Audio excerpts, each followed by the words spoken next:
Mixed by Leela Yadav.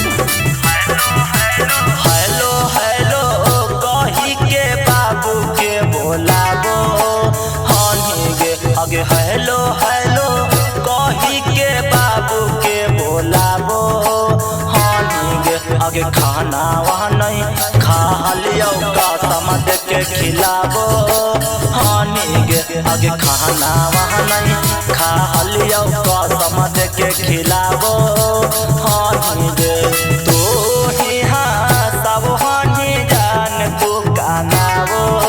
हानी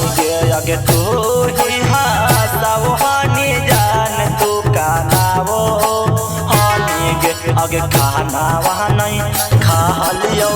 समझ के खिलावो हानी गे आगे खाना वहाँ नहीं खा लियो समझ के खिलावो हानी गे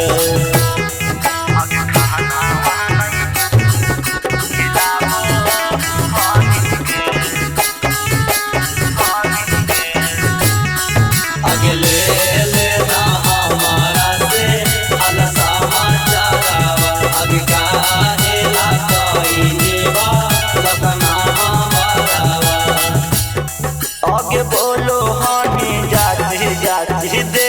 हलियौलान के तब काहे बन गे हमरा से अनजान गे कर जान आगे बोलो हानी जाती जाती देवो हलियौलान के तब काहे बन गे जान आना जान गे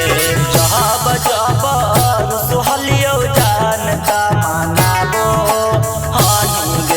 जब जब रुसहलियो जानता मानाबो हानी गे अगे खाना वहाँ नहीं खा लियो समझ के खिलाबो हानी गे अगे खाना वहाँ नहीं खा लियो समझ के खिलाबो हानी गे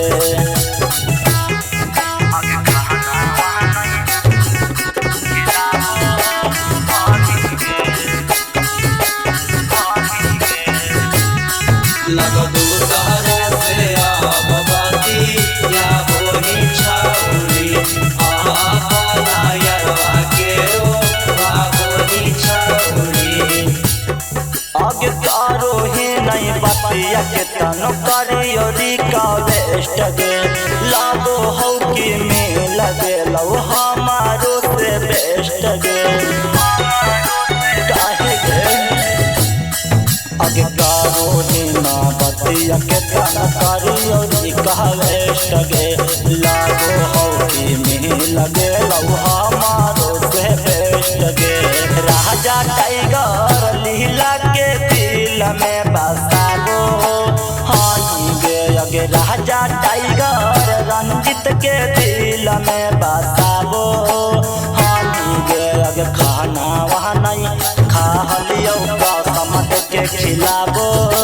हानी गे अगे खाना वहाँ नहीं खा लियो समझ के खिलाबो हानी गे।